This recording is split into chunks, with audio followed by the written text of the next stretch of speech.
There is a murder mystery to report to you tonight. The victim, an elusive billionaire banker. Why would he be targeted by assassins? Two masked gunmen forced their way into Safra's penthouse apartment. The mystery deepens surrounding the death of billionaire banker Edmund Safra. Was a billionaire and he had enemies. Edmund Safra adalah seorang bankir kaya raya. Tercatat dia juga orang terkaya di dunia menurut majalah Forbes. Kehidupannya yang banyak uang menjadi impian banyak orang. Tapi Edmund tewas terbunuh pada tahun 1999 di sebuah penthouse miliknya secara misterius. Isabel Vincent, seorang reporter investigasi New York Post, mencari kebenaran kasus kematian Edmund Safra selama bertahun-tahun. Dia mengakui banyak misteri dari kematian Edmund.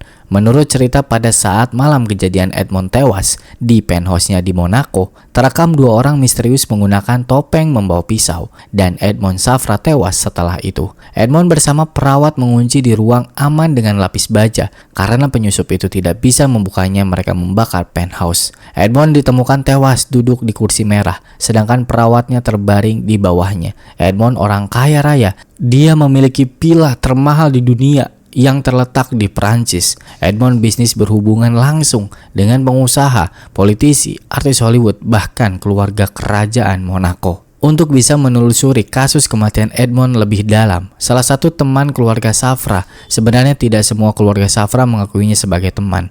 Dia seorang bangsawan, penulis buku hebat, Lady Colin Campbell. Colin pernah menulis buku yang berjudul Empress Bianca, yang didasarkan dari kehidupan Lily Safra, istrinya Edmund Safra. Saat itu kabar saat Colin masih menulis diketahui oleh Joseph Safra, salah satu saudara Edmund Safra yang tidak menyukai Lily, menganggap Lily tidak cocok menjadi istri dari seorang Edmund. Colin mendapatkan banyak informasi tentang Lily darinya. Menurut Joseph, Lily memiliki ambisi untuk menjadi wanita sosialita. Bahkan latar belakang Lily juga tidak jelas siapa. Lily hadir di kehidupan Edmund dan mencapai impiannya menjadi wanita sosialita. Setelah Edmund mengidap Parkinson di usia senjanya, Lily harus merawat suaminya dan itu menghambat ruang geraknya. Kondisi Edmund yang sangat tidak sehat mengharuskan ia minum obat dan mengakibatkan paranoid parah. Edmund sering merasa dikejar-kejar oleh seseorang. Kondisi itu membuatnya Edmund harus didampingi terus oleh perawat dan bodyguard. Ted Maher, seorang warga Amerika, dipilih untuk menjadi perawat sekaligus bodyguard karena dia mantan pasukan khusus Green Berets, juga seorang perawat. Ted bekerja di satu rumah sakit yang sama dengan istrinya Heidi. Ted dikenal oleh istrinya sebagai sosok ayah yang perhatian pada anak-anaknya. Suatu ketika, rumah sakit mendapatkan masalah. Ted dan Heidi dipecat. Ekonomi memburuk. Dia melanjutkan hidup menjadi perawat lepas. Di suatu momen, Ted merawat anak kembar yang kebetulan orang tuanya bekerja menjadi pelayan orang-orang kaya. Dari situ, koneksi terbangun. Ted bisa bekerja menjadi perawat Edmund Safra, mendapatkan restu dari istrinya, berpisah dengan anaknya. Ted diterbangkan ke Nice, Perancis. Dijemput dengan limosin, semua ongkosnya dibiayai. Ted masuk ke villa mewah, villa termahal di dunia, Villa La Leopolda, villa yang dikelilingi oleh satpam yang membawa senjata Uzi. Ted bertemu dengan psikiater keluarga Safra terlebih dahulu. Dia diterima, lalu bertemu dengan Lily Safra, sang istri Edmund, dikelilingi perawat dan bodyguard yang patuh pada perintahnya Lily. So I started right then. What's Monaco like? Monaco, tempat orang-orang kaya menghabiskan uang, negara bebas pajak, ditambah Monaco negara teraman. Di setiap blok ada polisi menjaga, kamera CCTV di sudut-sudut jalan terpasang. Bisa dibilang surganya orang-orang kaya. Maka dari itu, Ted bekerja sebagai perawat Edmund adalah impian banyak orang. Dia mendapatkan upah $600 seharinya. Semua biaya dan keperluan selalu ditanggung oleh keluarga Safra. Meskipun banyak uang, Ted kehilangan sosok keluarganya. Dia meminta keluarganya untuk datang dan itu disetujui. Semua perjalanannya pun ditanggung oleh keluarga Safra. Lalu kejadian tewasnya Edmund pun terjadi. Edmund tewas sesak nafas di ruang aman bersama perawat satu lagi, seorang perempuan bernama Vivian.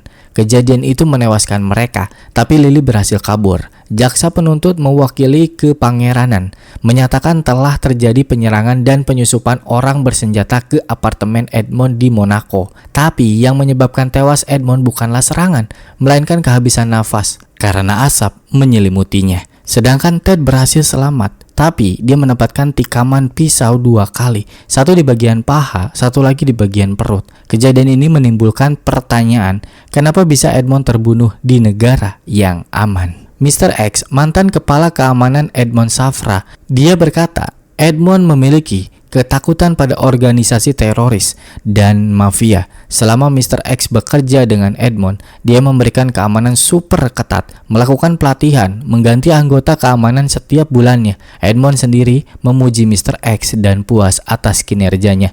Dan menurut Mr. X, seharusnya dengan pengamanan super ketat, kejadian tewasnya Edmond tidak akan terjadi. Polisi meyakinkan kalau Edmond dibunuh oleh organisasi kejahatan terorganisir yang memiliki koneksi luas, brutal, dan tanpa ampun. Spekulasi bermunculan, Edmond tewas karena ulah mafia dari Rusia. Bukan secara tiba-tiba muncul begitu saja, Edmond memang memiliki investasi besar di Rusia, dan mungkin itu terkoneksi dengan mafia di Rusia. Bill Border, seorang penghubung Edmond dengan Rusia, bisa dibilang rekan bisnis. Bill adalah seorang spesialis pasar saham di Rusia. Bersama Edmond, dia mendirikan perusahaan patungan Hermitage Fund dengan modal $25 juta. Mereka sukses besar dalam 18 bulan. Uang perusahaan bertambah menjadi $1 miliar. Namun pada tahun 1998, pemerintah Rusia mendevaluasi mata uang sebesar 75%, dan itu membuat rugi perusahaan sampai $900 juta dari uang kliennya. Momen itu nilai tukar uang rubel anjlok di pasar perdagangan Moskow. Bank-bank Rusia kolaps, bahkan sebagian besar bank di Rusia bangkrut. Edmond Safra terseret namanya karena kejadian ini dan membuat para pengusaha Rusia tidak senang. Edmond sendiri memiliki rasa takut terhadap orang-orang Rusia yang pernah berbisnis dengannya, karena setelah kejadian itu Rusia dihantui oleh serangan dari mafia Rusia. Lebih dari 200 pengusaha banyak terbunuh di Rusia. Menurut Bill, kesulitan untuk berinvestasi di Rusia adalah mayoritas perusahaan di Rusia dimiliki oleh oligarki Rusia. Oligarki adalah pengusaha kaya raya yang langsung mendapatkan dukungan dari pemerintah. Edmund and I had a particularly bad experience. Pengalaman buruk Edmond dan Bill bermulai ketika berinvestasi di perusahaan minyak Sidanko dimiliki oligarki Rusia bernama Vladimir Potanin. Meskipun Vladimir sendiri menyatakan dirinya tidak tahu apakah dia oligarki atau tidak, namun nyatanya Vladimir justru akan mengancam uang milik Edmond dan Bill akan diambil olehnya. Bill menyatakan perang dalam tanda kutip kepadanya, tapi Edmond menolak seruan dari Bill. Edmond seperti mengerti orang-orang seperti mereka. Dia mengirim 15 pasukan khusus Edmond untuk menjaga Bill. Semua ini karena Edmond mengetahui aliran dana uang mafia dari bank di Amerika miliknya. Lalu Edmond melaporkan hal itu pada FBI. Safra's banks apparently played a role in alerting U.S. authorities that a rival New York bank was laundering Russian mob money. Republik Nasional Bank milik Edmond adalah pengirim uang fisik terbesar ke Rusia, memiliki pesawat uang sendiri yang khusus mengirim uang dengan penjagaan ketat. Edmond dipanggil oleh pengadilan untuk bersaksi atas banknya sendiri yang diduga melakukan pencucian uang senilai $1 miliar setiap harinya ke Rusia. Lalu FBI mengirim surat ucapan terima kasih karena telah membantu FBI di 4 Agustus pada Edmond. Namun, 4 bulan setelahnya, Edmond ditemukan tewas. Sebelum Edmond tewas, setelah memberikan berkas pada FBI, Edmond menjadi target incaran. Dia ketakutan memilih pindah ke Monaco karena negara tersebut terkenal aman. Edmond pindah ke penthouse yang bernama Belle Époque. Penthouse itu merupakan apartemen dengan 2 kamar tidur seperti pada umumnya. Tempat itu memiliki luas 929 meter persegi yang di dalamnya memiliki banyak ruangan, dilengkapi alarm darurat, tirai jendela anti peluru, dan ruang perlindungan dilapisi baja. CCTV di setiap sudut dalam maupun luar. Belle Époque seperti layaknya benteng yang mustahil bisa ditembus. Lagi-lagi menjadi pertanyaan, bagaimana penyusup bisa memasuki bangunan teraman di negara yang terkenal aman? Ada teori mengungkapkan penyusup bisa mengakses penthouse dari hotel di sebelahnya dengan cara melompat dari atap gedung ke seberang dan membakar bagian atas, tepat di ruang perlindungan Edmond. Ini menjadi PR bagi Monaco. Jika negara yang dikenal aman menjadi tidak aman, orang-orang kaya akan membatalkan kunjungannya ke Monaco. Sebagai negara yang bergantung pada reputasi keamanan, kejadian ini bisa menghancurkan Monaco seketika. Edmond dimakamkan di Jenewa, Swiss. Teman-teman bisnis dan orang-orang perbankan menghadiri upacara pemakaman Edmond. Yang tadinya Edmond rencana akan dimakamkan di Yerusalem menjadi di Swiss karena alasan keamanan. Acara pun dilakukan dengan super ketat. Dunia perbankan terguncang atas kematian Edmond. Saat pemakaman Edmond, kabar muncul serentak mengejutkan dunia. Kepolisian Monte Carlo menangkap Ted Maher, perawat yang baru saja kita bicarakan, dan ini adalah orangnya. Pemerintah Monaco menetapkan Ted sebagai tersangka dengan tuduhan Ted melakukan skenario pembunuhan Edmond agar mendapatkan kehormatan sebagai pahlawan dari keluarga Safra, namun berakhir tragis, tidak sesuai rencananya. Ted yang menyulut api dan pemerintah menuduh Ted menusuk dirinya sendiri agar meyakinkan rencananya. Jaksa penuntut membuat pernyataan di publik bahwa Ted mengakui perbuatannya sendiri atas dasar alasan pribadinya. Jaksa menepis kabar tentang pembunuhan berencana dari pihak lain atau organisasi kejahatan. Namun anehnya, ketika wartawan bertanya soal rekaman CCTV, jaksa penuntut mengatakan kamera pada saat kejadian rusak. Ted bisa dipenjara seumur hidup atas tuduhan ini. Dia dibawa ke sel, dikurung, dan jauh dari keluarganya. Tapi Ted tak diam begitu saja menerima nasib. Ted bertekad akan membuktikan kalau dirinya tidak bersalah.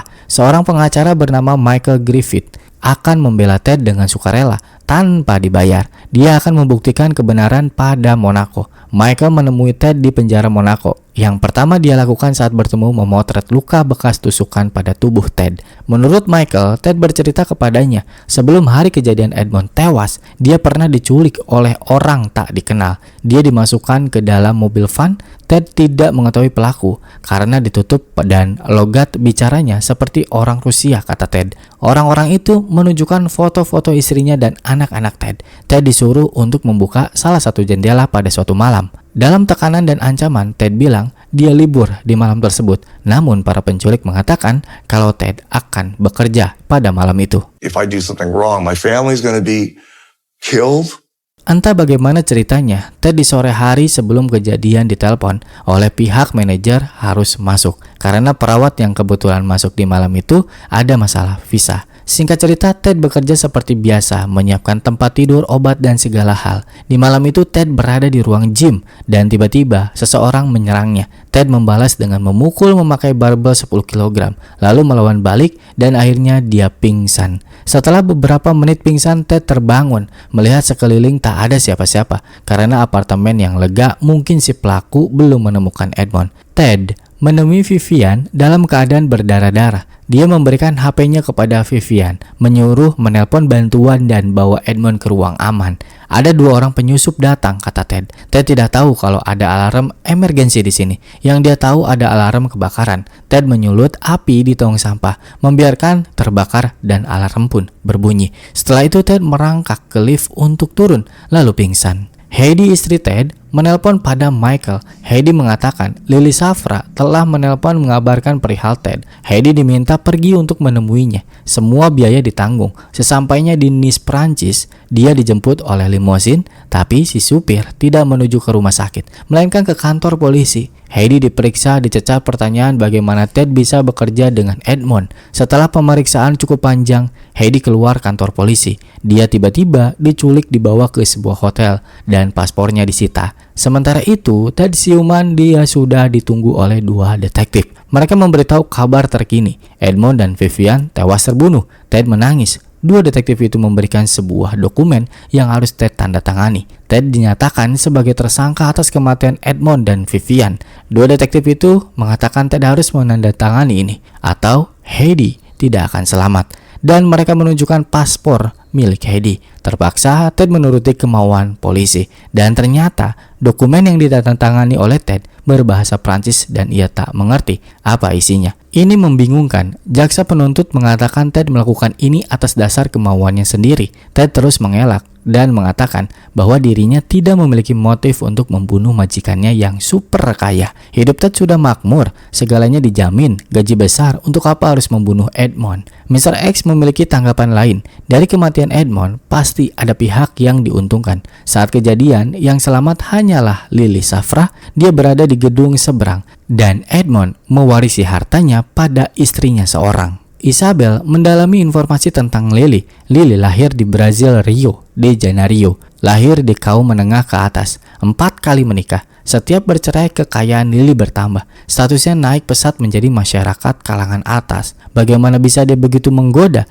Isabel kesulitan mendapatkan informasi tentang Lily. Dia harus tinggal di Brazil demi mencari informasi tentang Lily. Namun anehnya, masyarakat tutup mulut ketika Isabel mencoba mencari tahu tentang Lily. Akhirnya, satu informasi didapatkan dari riwayat sekolahnya Lily. Isabel menelusuri alamat rumah Lily dulu, dan untungnya tetangga Lily dulu masih ingat siapa Lily. Dari sini muncul sebuah cerita yang mengerikan dari mantan suami Lily kedua, Alfredo Monteverde. Adalah seorang pengusaha kaya raya di Brazil, memiliki banyak toko toserba. 2 tahun menikah dengannya, Alfredo meninggal dengan mengenaskan.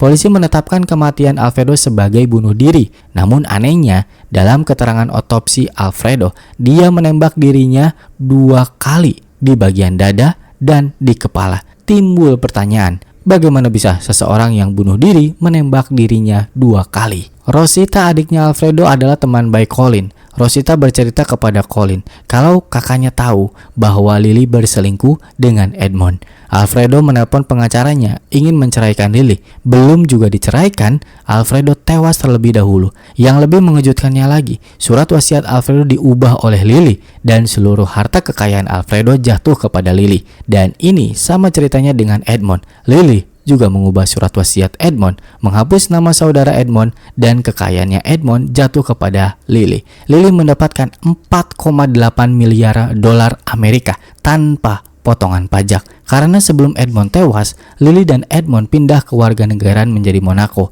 Lily menjadi orang kaya yang bahkan mengalahkan ratu dan lebih berpengaruh. Muncul pertanyaan, apakah itu kebetulan atau disengaja? Mungkin dari kalian berpikir, kemana perginya bodyguard Edmond saat dia tewas terbunuh? Beberapa bulan sebelum Edmond tewas, Lily menolak pengawalan.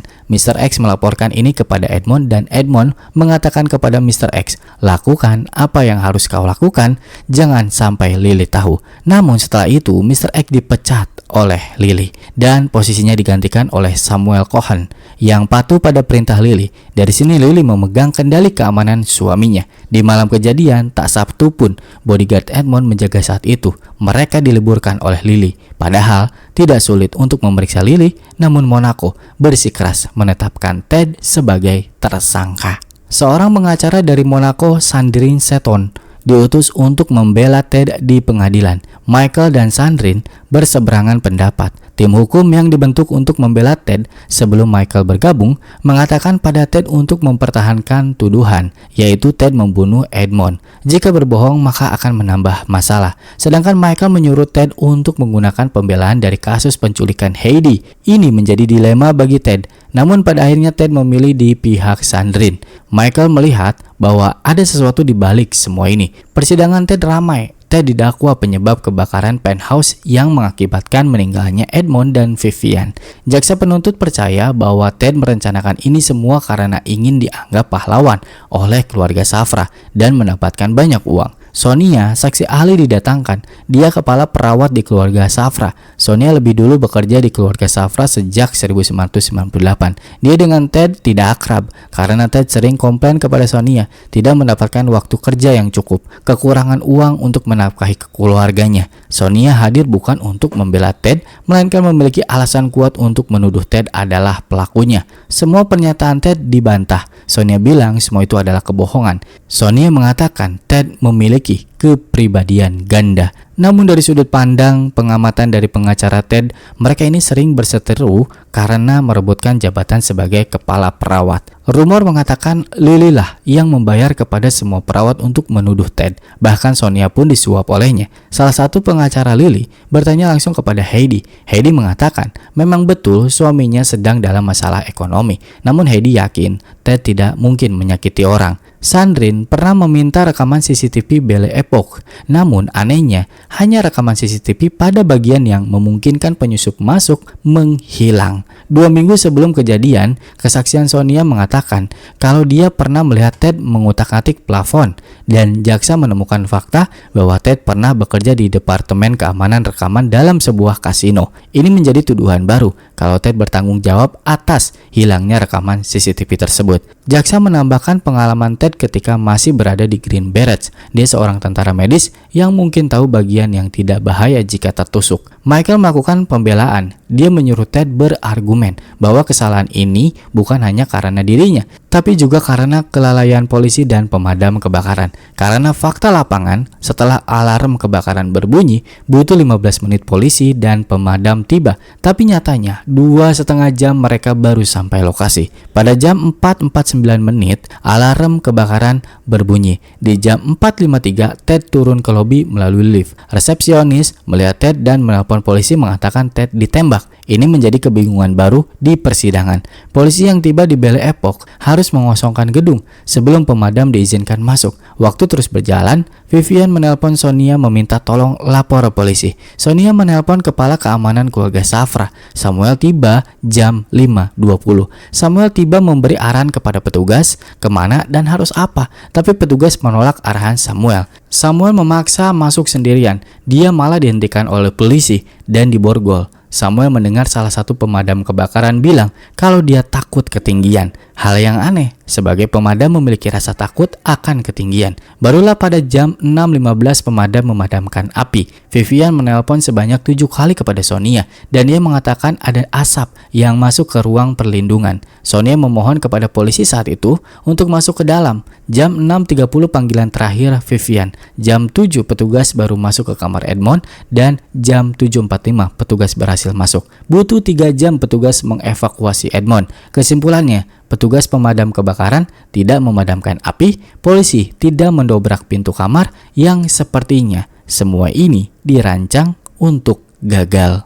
If not for the gross negligence of the police and the fire department, Mr. Safra would have been saved. Kini kesaksian Lily, dia bilang saat malam kejadian dia sedang tidur, terbangun karena panggilan telepon dari Edmond, mengatakan ada penyusup. Lily berhasil keluar katanya melalui jendela dan memanggil polisi. Lily menyuruh Edmond untuk keluar namun permintaan itu ditolak oleh Edmond. Joseph satu-satunya orang yang yakin Lily membunuh saudaranya. Joseph bilang Lily menyuruh Edmond untuk tidak keluar dari ruang aman. Itu adalah sebuah kode komunikasi yang sebaliknya. Protokol keamanan jika pengawal menjemput berarti sudah aman. Dan itu juga dibenarkan oleh Bill. Setelah persidangan yang panjang, akhirnya Monaco menetapkan Ted sebagai tersangka. Lily menjadi janda kaya raya, Ted dipenjara, dan Monaco menjaga kehormatannya dari citra buruk yang baru saja terjadi. Luigi, seorang penjahat di Monaco, melakukan perampokan kepada orang kaya. Dia menjadi teman satu sel dengan Ted. Ted menggambarkan penjara di Monte Carlo adalah penjara bintang 5. Kemewahan dan kenyamanannya sangat luar biasa. Ted rencananya akan dipindahkan ke Perancis. Waktu itu Perancis sedang bergejolak, mungkin saja Ted akan dipidana mati nantinya. Jadinya Ted merencanakan kabur dari penjara di Monte Carlo. Ted mengajak Luigi, namun bagi Luigi ini adalah hal mustahil.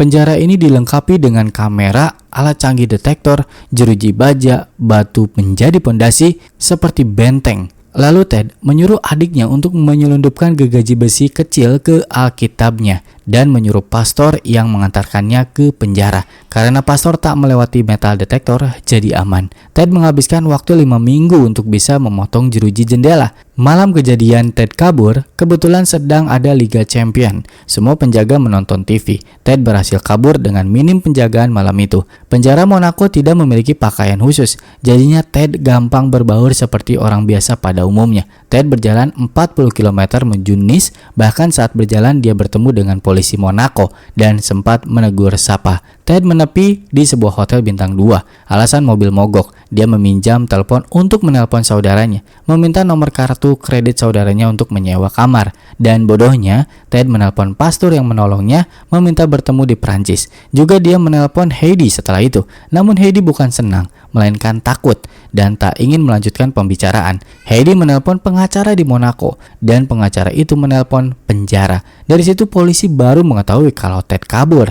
Pastor juga lapor kepada polisi dan polisi melacak panggilan telepon Ted. Ted ditangkap jam 12 siang dan buruknya Heidi menceraikan Ted setelah itu. Lalu Michael teringat tentang cerita Heidi yang diculik oleh supirnya Lily. Michael mencoba untuk menggugat Lily menggunakan kejadian itu, tapi Heidi justru tak ingin melanjutkannya. Dugaan sementara, menurut Ted, Lily membayar Heidi untuk tidak melanjutkannya. Lily tidak memberikan uang secara langsung, tapi dia membeli rumah di New York yang ternyata itu adalah miliknya Heidi. Sebagai bentuk membungkam Heidi, persidangan Ted diadakan dan Ted dipindahkan ke Monaco. 2003 Ted masuk penjara sampai 2007.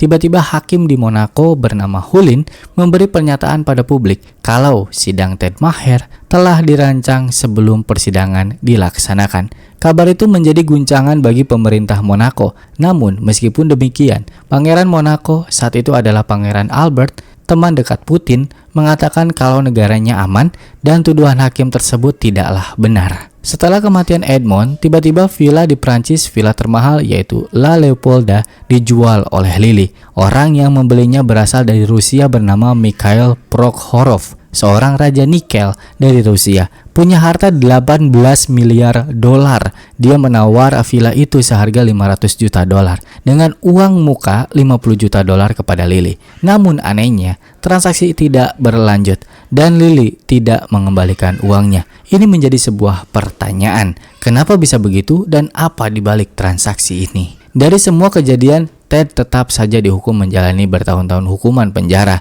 Dia masih yakin kalau pelakunya adalah orang-orang Rusia atau mafia Rusia. Dan akhirnya dia bisa bebas kembali ke Amerika. Seharusnya cerita berakhir di sini, tapi tiba-tiba drama baru muncul. Sebelum dokumenter ini rampung dan ditayangkan, Hodges, direktur dari film ini, dihubungi oleh Ted. Dia bilang kejadian di Monaco terulang lagi. Dia diburu oleh polisi dan sempat menghilang berbulan-bulan. Ted dituduh 3 tindakan kriminal, perampokan, pemalsuan, dan penipuan.